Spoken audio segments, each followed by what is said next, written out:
Hi, my name is Holly Liao. I will be discussing with you all today the case regarding whether pain management should be a family matter. This case discusses the life of Mrs. W., who is a 60-year-old African-American female suffering from breast cancer. Recently, she was diagnosed with metastasis to the lung and bone. Mrs. W. is a wife of 32 years with 3 adult children. Following her new diagnosis, Mrs. W. began experiencing excruciating amounts of pain directly related to her bone metastasis. This pain was poorly controlled by her primary care physician.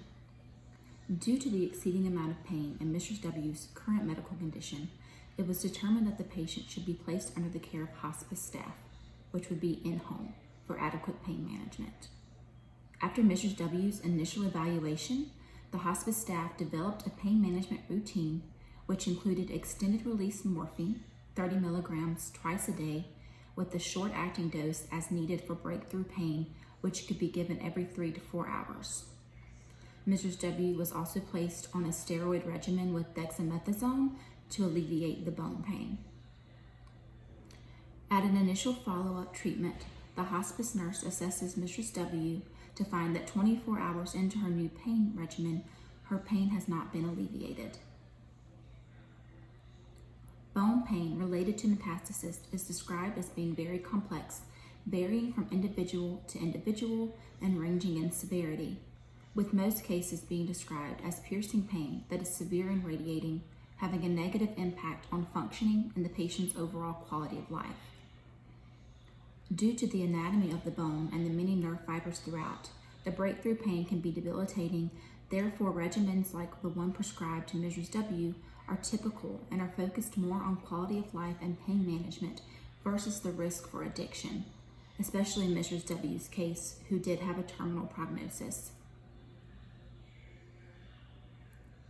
The hospice nurse converses with Mrs. W.'s husband to discover that he is only providing his wife with the extended release dose of morphine and withholding any other medication due to his fear that she may become addicted.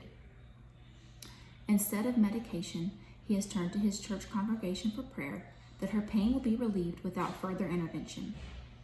Though she is in pain, Mrs. W. follows along with her husband's desires to withhold additional pain medicine, though she is objectively suffering with multiple disciplines during hospice care visits.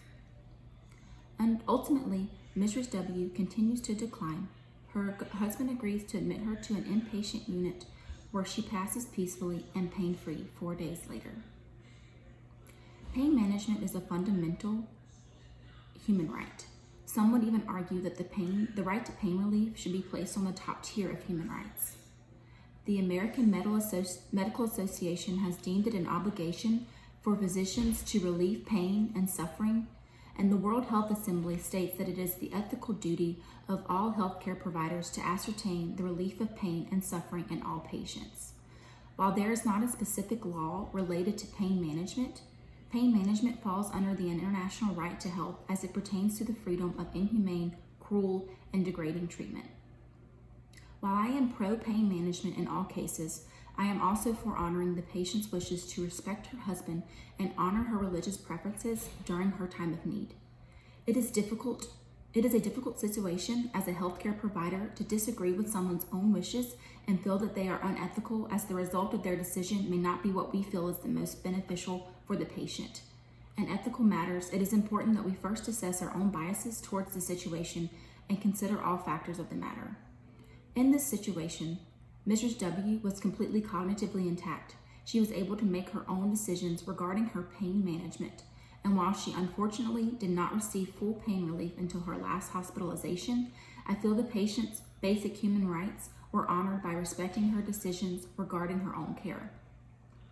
At the end of the day, it is important that as medical staff, we take the time to fully educate the patient and caregivers regarding care.